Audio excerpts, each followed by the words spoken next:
اللهم صل على محمد اللهم لك الحمد كما ينبغي لجلال وجهك وسلطانك. آمين. لك الحمد حتى ترضى ولك الحمد إذا رضيت ولك الحمد بعد الرضا. آمين. لك الحمد كله ولك الشكر كله. لك الحمد ملء السماوات والأرض وملء ما بينهما وملء ما شئت من شيء بعد. آمين. ربنا اغفر لنا ذنوبنا وإسرافنا في أمرنا وثبت أقدامنا وانصرنا على القوم الكافرين. آمين. ربنا ظلمنا أنفسنا وإن لم تغفر لنا وترحمنا لنكونن من الخاسرين. اللهم إنك عفو كريم تحب العفو فاعف عنا. ربنا اغفر لنا ولإخواننا الذين سبقونا بالإيمان ولا تجعل في قلوبنا غلا للذين آمنوا ربنا إنك رؤوف رحيم. ربنا لا تزغ قلوبنا بعد إذ هديتنا وهب لنا من لدنك رحمة إنك أنت الوهاب. ربنا هب لنا من أزواجنا وذرياتنا قرة أعين واجعلنا للمتقين إماما. یا اللہ ہمارے گناہوں کو معاف فرما. یا اللہ ہمارے یہاں بیٹھنے کو قبول فرما.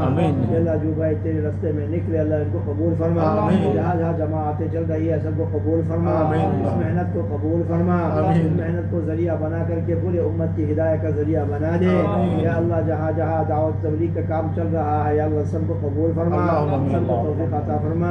اللہ جنہوں نے آج ارادہ فرمایا سب کو توفیق عطا فرما. اللہ جو ارادہ کر نہیں پائے اللہ ان کو بھی توفیق عطا فرما. اللہ ہم سب کو قبول فرما لے. یا اللہ ہم سب کو قبول فرما لے. جیسے ایمان کی ضرورت ہے ویسے ایمان یا اللہ ایمان سیکھنے کی توفیق عطا فرما, ویسے ایمان حاصل کرنے کی توفیق عطا فرما. یا اللہ جیسے تیری عبادت ہونی چاہیے ویسے عبادت کرنے کی توفیق عطا فرما. اللہ ہم تو بہت کمزور ہے, ہم سے ہو نہیں پاتا یا اللہ, لیکن تو اللہ ہر چیز پر قادر ہے.